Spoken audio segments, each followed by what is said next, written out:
नमस्कार, आदाब, ज़िंदगी ज़िंदाबाद। मैं हूं आपका दोस्त और होस्ट संजीव शात। दोस्तों, बचपन में एक कहानी सुना करते थे, कविता पढ़ा करते थे कि मछली जल की रानी है, जीवन उसका पानी है, हाथ लगाओ डर जाएगी, बाहर निकालो मर जाएगी। निश्चित तौर पर शायद ये एक कविता हो, लेकिन बहुत बड़ी ज़िंदगी की दास्तां है, ज़िंदगी की कहानी है।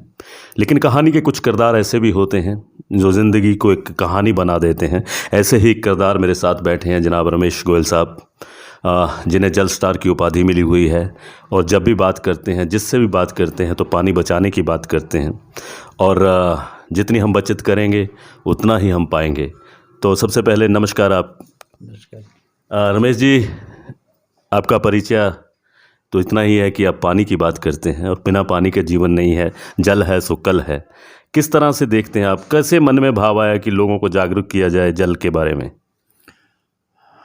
मैंने 2008 मई में जी एक अखबार में एक लेख पढ़ा जल के विषय में। जी काफ़ी बड़ा लेख था।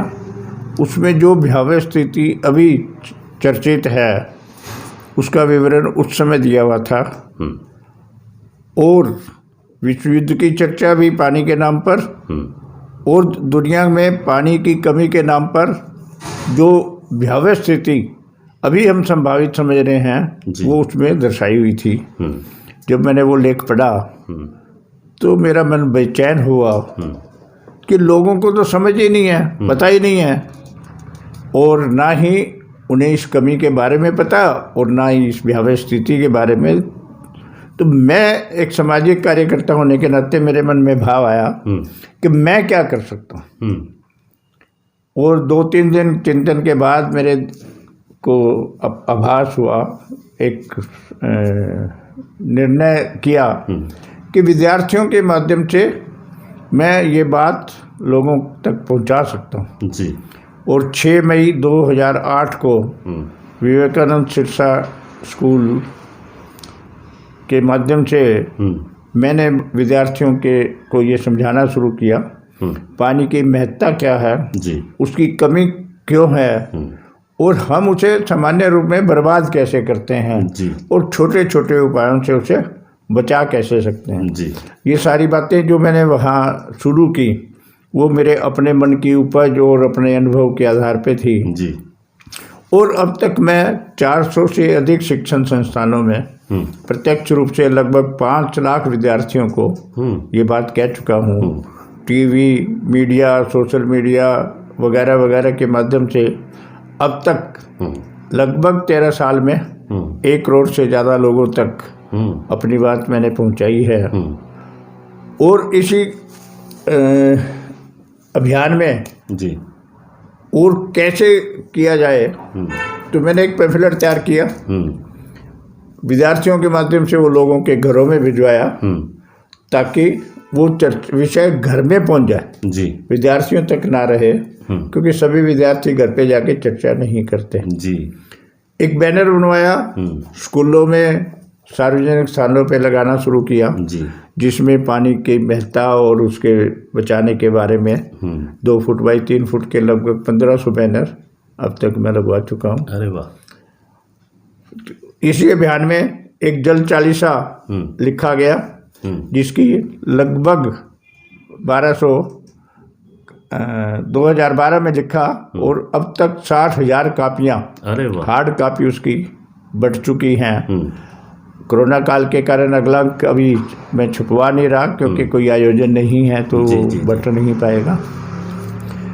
और इसी प्रकार से 10 लाख से ज़्यादा लोगों को जल चालीसा सोशल मीडिया के माध्यम से पहुंचा चुका हूं। अनेक स्थानों पर जब जल संरक्षण के कार्यक्रम होते हैं तो वहां जल चालीसा का सामूहिक पाठ किया जा रहा है। अभी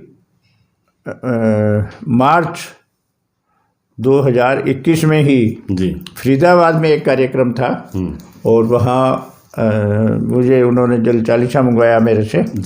50 कापी मैंने उन्हें भेजी, और वहाँ सार्वजनिक तौर पे एक रैली निकाली गई थी, साइकिल रैली जल संरक्षण संदेश के लिए। वहाँ के डीसी ने उसका उद्घाटन किया था। तो उसमें उसका सामूहिक पाठ हुआ। आगरा में शाम को यमुना आरती होती है, 3-4 साल पहले वहाँ उसका सामूहिक पाठ हुआ। अरे वाह। तो इस तरह से लोग उस बात का, और मेरा मिशन यही है कि अब जो शेष जीवन है उसका केवल और केवल एक मिशन है कि मैं अधिक से अधिक लोगों को जागरूक कर सकूं, जी जितना हो सके पानी बचा सकूं। अभी मार्च में जी नेहरू युवा केंद्र भारत सरकार की एक इकाई है, जी संस्था है, जी और हर जिला मुख्यालय पे उसके कार्यालय हैं। जी हरियाणा के अनेक जिला कार्यालयों पर वेबिनार के माध्यम से कैच दी रेन जल संरक्षण के लिए कार्यक्रम हुए, और मैं उन सब में मुख्य वक्ता के रूप में, मुख्य अतिथि के रूप में भागीदारी की मैंने। जी मुझे बड़ी प्रसन्नता हुई। जी और इस प्रकार से जीवन में एक लक्ष्य लेकर चला हूँ जी कि देश हमें देता है सब कुछ, हम भी तो कुछ देना सीखें। जी मैं ये मान के चलता हूँ कि मैं जो कुछ कर रहा हूँ किसी पे कोई एहसान नहीं, किसी के लिए नहीं कर रहा, अपने लिए कर रहा हूँ। और देश और समाज का जो कर्जा मेरे ऊपर है वो जितना कम हो पाए इस माध्यम से, तो मैं अपने आप को भाग्यशाली उस कर्ज से उऋण करने का प्रयास कर रहा हूँ। क्योंकि समाज और देश, जी प्रकृति ने हमें इतना कुछ दिया है। जी देखिए, एक व्यक्ति एक दिन में जितनी ऑक्सीजन लेता है उसमें 3 सिलेंडर भरे जा सकते हैं। अरे वाह। एक सिलेंडर की कीमत लगभग 700 रुपया। जी तो उसके माध्यम से 2100 रुपये की प्रतिदिन हम ऑक्सीजन प्रकृति से लेते हैं, उसके बदले में कोई पैसा नहीं देते। मान लो औसत आयु 65 साल की मान लें हम एक व्यक्ति की, तो और उसको ऑक्सीजन का कीमत लगाएं तो 5 करोड़ से ज़्यादा बनती है। क्या बात है। व्यक्ति देता क्या है? प्रदूषण। उसके अलावा प्रकृति को विनाश की करने में आदमी पूरी तन मन से लगा है, कोई कसर नहीं छोड़ रहा, क्योंकि इतना ज़्यादा स्वार्थ है। हालांकि वो स्वार्थ उसके नेगेटिव में चलता है, उसे उसका लाभ नहीं हो रहा, नुकसान होता है। कोरोना जैसी महामारी उसी का एक परिणाम है। जी अभी पिछले दिनों ऑस्ट्रेलिया, अमेरिका, जापान, अनेक देशों में कहीं बर्फबारी हो रही है, कहीं तूफान आ रहे हैं, और इतना ही नहीं, जंगलों में आग लग रही है। यानी एक तरफ बर्फबारी है, एक तरफ तापमान के कारण आग लग रही है। तो ये जो प्रतिकूलता है जी, ये जलवायु परिवर्तन का परिणाम है। ज़्यादा प्रदूषण के कारण तापमान बढ़ रहा है, तापमान बढ़ने के कारण जलवायु परिवर्तन होता है, और जलवायु परिवर्तन के कारण ये प्राकृतिक आपदाएं आती हैं। और इसके लिए केवल और केवल मानव जिम्मेवार है, क्योंकि कोई और जीव धरती पर नहीं जिसे कुछ करना है, केवल मनुष्य करता है। और कालिदास को जब चुना गया शकुंतला के लिए, तो वो जिस डाल पे बैठा था उसी को काट रहा था। यानी यदि वो डाल कट जाती तो वो नीचे गिरता। अभी उसे तो उस डाल के कटने से पहले बचा लिया गया और वो महाकवि कालिदास हो गए। लेकिन पूरी दुनिया उसी तरह से जिस डाल पे बैठी है और वो आगे से काट रही है, पीछे से नहीं, अपने इस हिसाब से काट रही है कि वो नीचे गिरेगा, और गिर रहा है रोज रोज। वो महाकवि कालिदास की श्रेणी में नहीं आ रहा, क्योंकि उसको संभालने के लिए जो लोग उससे प्रयास करते हैं उसमें वो शामिल नहीं होता है। तो मेरा एक मानना है जी, और सब लोगों से मैं प्रतिदिन अपील करता हूँ कि केवल स्वार्थी हो जाओ, धन के रूप में नहीं, प्रकृति के रूप में। जी, अपने आप को जीने के लिए तुम्हें क्या चाहिए? शुद्ध हवा। जी, उसे तुम प्रदूषित करते हो। जी, शुद्ध पानी, पानी को प्रदूषित किया जा रहा है। गंगा, जिसका पानी सालों खराब नहीं होता, उस गंगा का पानी ऐसा कर दिया हमने कि आचमन के लायक भी नहीं रहा। जिस यमुना, गंगा, गोमती, कावेरी, जितनी नदियां हैं जी, पूरे देश में 10 साल पहले तक 15,000 नदियां काम कर रही थी, पानी दे रही थी। आज उनका जो आंकड़ा है, उनकी जो संख्या है वो 4500 हो गई। तो वो पानी आएगा कहाँ से? हमें हरियाणा, पंजाब, दिल्ली के जो क्षेत्र हैं उनको पानी की महत्ता ज़्यादा नहीं पता। जी। क्यों? कि जब नदियों में पानी कम होता है तो ट्यूबवेल से पानी निकल जाता है। जी, जमीन से पानी जमीन से निकल- इतना दोहन हो रहा कि अधिकांश जोन जो जल ब्लॉक है जी। वो डार्क जोन में जा चुके। उसके बावजूद भी दोहन हो जा रहा जी। है। डार्क जोन का मतलब खतरनाक स्थिति। तो हम उस खतरनाक स्थिति के बाद भी वही उसी तरफ बढ़े जा रहे हैं। तो सामने क्या मिलेगा? मौत, दुर्दशा। अभी देखिए राजस्थान, बिहार, उत्तर प्रदेश, ये जो प्रांत हैं जहाँ पानी की कमी है, हमारी माताएं बहनें 5-5, 7-7 किलोमीटर से पीने का पानी आज भी लाती। हमारी सरकार प्रयास कर रही है जी। लेकिन वो एक प्रयास केवल कागजी रहता है, क्योंकि ऑफिसर्स की उसमें कोई पूरी रुचि नहीं होती। फिर भी जो प्रयास वो कर रहे हैं लोग उसमें भी सहयोग नहीं करते। हाल क्यों? मुफ्त का माल की जो आदत सरकारों ने डाल दी है लोगों को। अभी पिछली 2 साल पहले जनवरी में मुझे बड़ागुड़ा ब्लॉक में जी 12 जनवरी को कोई गर्वित युवा संगठन, सरकारी संगठन है वो भी, उसके कार्यक्रम में जाने का अवसर मिला। जी। तो वहाँ के अधिकारियों ने मुझे कहा कि आप ये पाइपों पे टूटी लगानी है, जो कनेक्शन हमने दिए है उनके ऊपर। जी। जी। तो आप अपने हाथ से लगाए। जब हम गए वहाँ तो जिस घर में पाइप दिया हुआ था उस पर जब टूटी लगाने लगे जी तो उन लोगों ने विरोध किया। अरे वाह, क्यों? उनसे पूछा कि टूटी लगने से क्या दिक्कत क्या है? दिक्कत है? बिल्कुल सही बात। कहते पानी थोड़ा थोड़ा आएगा। अब उनको समझाया, मैंने उनसे पूछा कि अब से पहले जब ये पाइप तुम्हारे घर में नहीं आया था तो कहाँ से पानी लाते थे? तो उसने जो बताया वो लगभग 1.5-2 किलोमीटर जगह थी, सफर होता था। तो उन्हें समझाया कि साला तुम 1.5-2 किलोमीटर पैदल जाते थे। दूर से पानी ला रहे थे, अब तुम्हारे घर में पानी है और तुम टूटी की बात करते हो। तुम्हें पानी चाहिए कितना? 10-20 बाल्टी। और यदि तुम टूटी नहीं लगाओगे तो वो पाइप बहता रहेगा, बेकार सैकड़ों जाएगा। हजारों लीटर पानी बर्बाद हो जाएगा। तो तुम्हें पानी देगा कौन? ये पीछे से बंद कर देंगे।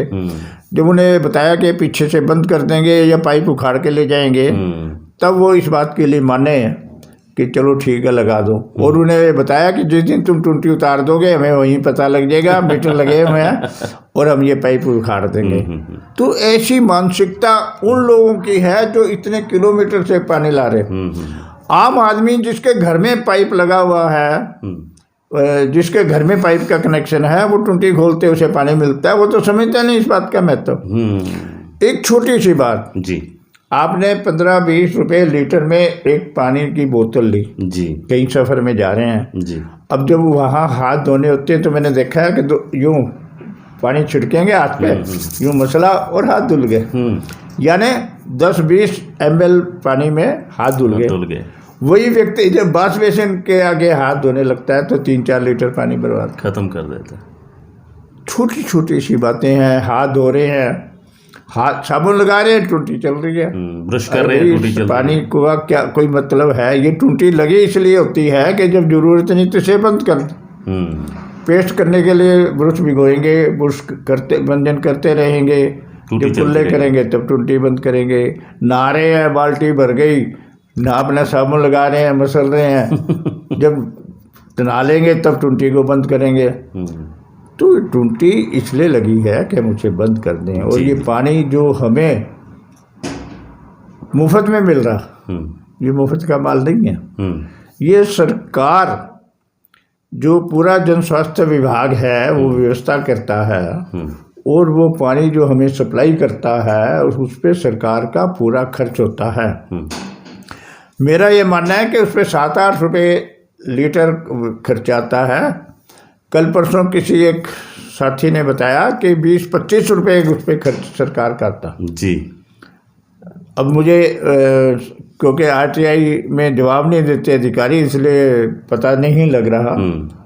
लेकिन जो भी है, ये तो हमें पता ही है ना कि उसमें अधिकारियों की का वेतन, बिजली का खर्च और बहुत से खर्च, हमारे तक वो जो पानी पहुंचता है उस पर जो खर्च होता है। अब आम आदमी कहता है हमें क्या है, हम कौन सा टैक्स देते हैं, क्योंकि टैक्स देने वाले लोग भी थोड़े हैं।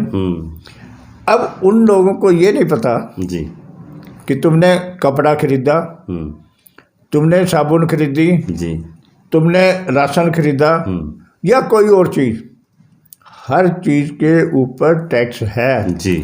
वो उसे बोलते हैं अप्रत्यक्ष कर। पहले सेल टैक्स था, उसका नाम वैट हो गया और आजकल वो जीएसटी के नाम से चर्चित है।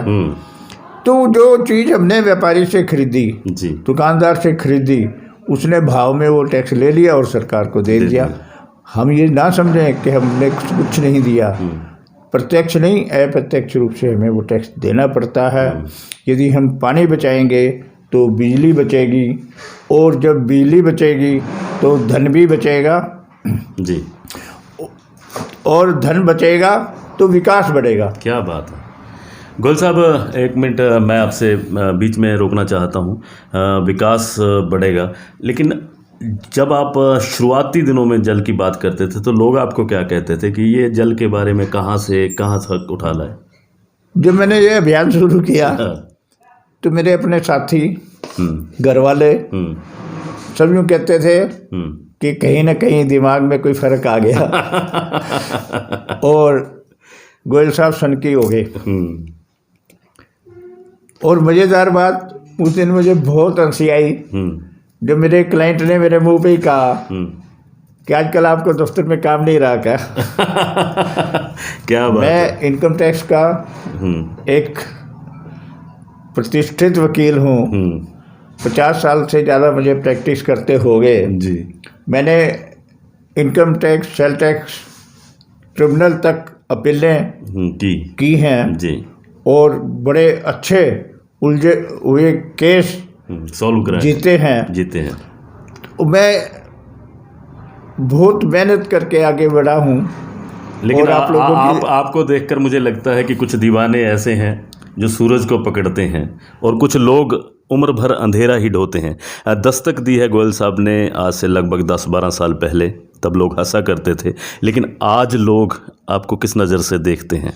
वही लोग जो हंसते थे वही आज लोगों के सामने तारीफ करते हैं कि इस आदमी ने लगातार बावजूद कमेंट्स के, नेगेटिव कमेंट्स के, जी, कहीं अपना अभियान नहीं छोड़ा, अपना रास्ता नहीं छोड़ा।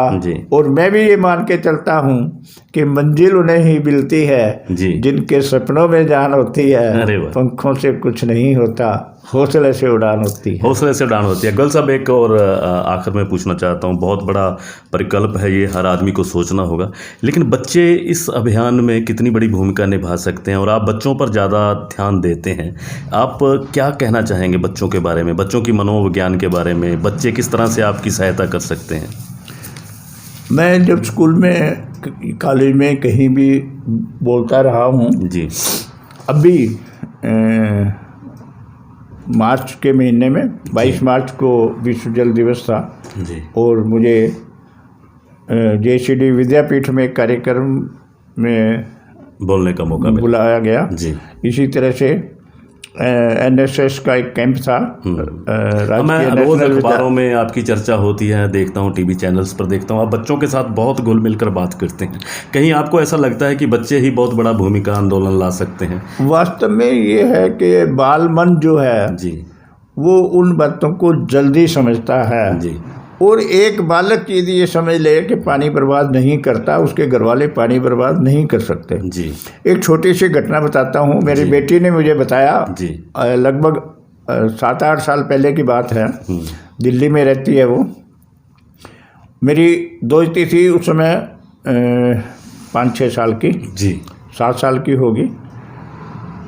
वो होली का अवसर था जी, और उसके रिश्ते में देवर बेटी के वो होली खेलने आ गए। तो वो उसको जब रंग लगा रहे तो वो लड़की रो रही। तो बाद में पता लगा कि वो इसलिए नहीं रो रही थी रंग लगा कि उसकी मम्मी को रंग लगा रहे हैं, वो इसलिए रो रही थी कि उसकी मैडम ने पहले दिन ये कहा था कि पानी बर्बाद नहीं करता ना, और वो पानी बर्बाद हो रहा था। क्या बात है। तो बच्चों के मन से के माध्यम से जो मैंने चुना उसका मतलब यही था। और वो जो पैम्फलेट मैंने बच्चों के को स्कूल के माध्यम से दिया कि अपने पेरेंट्स को पढ़ाना, यानी हर घर में वो पैम्फलेट चला गया। 3.5 लाख पैम्फलेट मैं इस तरह से लोगों के घरों में भिजवा चुका हूँ। मैं हिंदुस्तान के किसी कोने में गया हूँ, जल चालीसा, वो पैम्फलेट, बैनर मेरे पास होते हैं। जहाँ भी वहाँ कहीं सार्वजनिक स्थान पे गया, मैं यदि किसी निजी काम से भी कहीं बाहर जाता हूँ तो मेरी कोशिश होती है कि मैं उस शहर में कहीं न कहीं किसी शिक्षण संस्थान में जाऊँ जी। मैं वाराणसी गया एक हफ्ते के प्रोग्राम में, उसमें 7-8 प्रोग्राम मैंने वहाँ किए।